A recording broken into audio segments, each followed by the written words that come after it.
fucking damn ham fucking.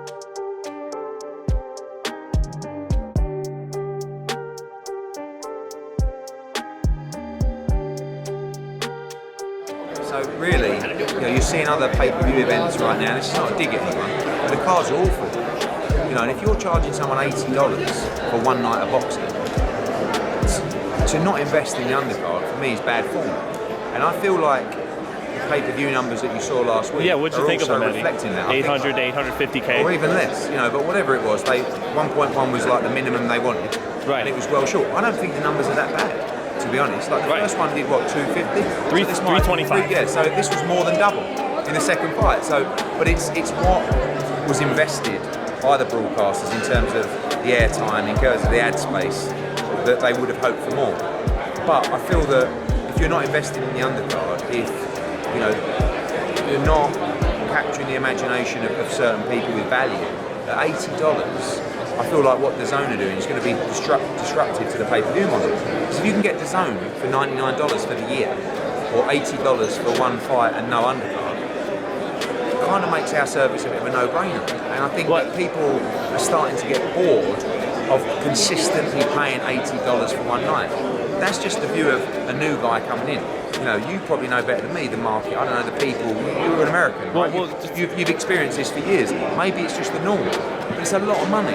It's a lot of money. Well, some people have pointed to it making boxing more of a niche sport in America. Yeah. They feel that pay-per-view has relegated it to that. But then you look at Floyd. You look at Floyd and Manny, and they made more money in one night. I think a lot of times people compare pay-per-view numbers to Floyd.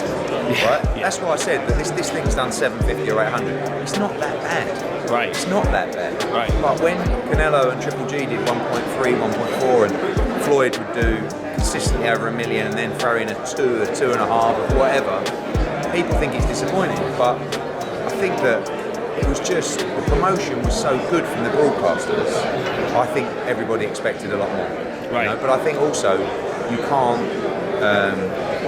not talk about illegal streams, and the fact that a lot of these streams are available, not just live, I'm talking about highlights become available very quickly now. Now if you wanted to just follow it on social media, you're going to see clips and highlights coming in a minute after, a minute and a half after. But DAZN gives out quite a bit in their highlights. But they're not charging $80, so it's a little bit different. Right. So I just feel that a high price point will encourage illegal streams. I think nobody should illegal stream. One, because it's illegal, and two, it's taking money generally out of fighters' pockets. But when it's $80, it encourages people to illegal stream. Because it's a lot of money. You're saving a lot of money. Our pay-per-views in England are £20, $25. So it doesn't push you so much to go and save that money. You can just watch it on a nice, clear, HD stream and enjoy it without pictures of bizarre pornography jumping up on your screen or whatever it's going to be. So, but when it's that expensive, it will encourage you to do so. And I'm sure illegal streams was a big problem of the Fury Wilder. Can Joshua and Fury be a pay-per-view though? You feel? Yeah, of course, because it's it's the undisputed heavyweight world championship. I'm not saying it does millions of buyers. I mean, Bob said that he felt that would do 2 million buyers. That's Bob, but he definitely thought it would do 1.5 million, or close to. So it's probably half of what some people's expectations were. But you can't fault the work of Fox and ESPN and even Top Rank and PBC. I thought the promotion was really good for the fight. Yeah. And it's a little bit worrying that something that captured the imagination like that didn't exceed expectations or even hit expectations. Is that a problem for American boxing? Does that make you go? I don't think it's a problem for American boxing. I think it's a problem for pay-per-view. Whilst there's more broadcasters investing money into the sport, which there is, I think that the sport is very safe. But what it shows us all is there's a lot of work to do. And we need a man for the job, maybe. It's not just that. I don't know. But what do you do then to I don't know. I think I'm really, really good, but I don't think I can necessarily come in and just hit 1 million on every pay-per-view. I just think that it's I don't know. I wonder whether when we look at the volume of pay-per-views lately in America, and you go back to, there was a run from like Pacquiao Broner, where it's like Wilder Fury, Pacquiao against Broner. Spence against Porter. Garcia. Oh, and Spence and against Porter, Porter. right? Wilder against Thurman and Ortiz. Pacquiao. Yeah, Thurman against Pacquiao. And this is like, we're talking over an 8, 9, 10 month period. So how can you as a fight fan, you're basically paying $1,000 a year if you want to watch every pay-per-view. It's a lot of money. Or you can pay $100 a year and get a whole year of DAZN with all the fighters we mentioned. So again, not just DAZN, it's not just the DAZN pitch for fight hype, but it's just a common sense discussion to say I'm not sure that they can consistently get away with charging $80 for a night of boxing with no undercard. I mean, let's be honest, there was no undercard last week. Yeah. It was really poor. Yeah. You know, and I understand that because I know that you have your finances for a show and they'll have a budget for the undercard and they were very limited for what they could do. Ultimately, though, won't fans, they'll probably pay just about any price if it's the fight they actually want to see, absolutely. right? Yeah. But maybe it didn't deliver that message that this was a can't miss fight.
What?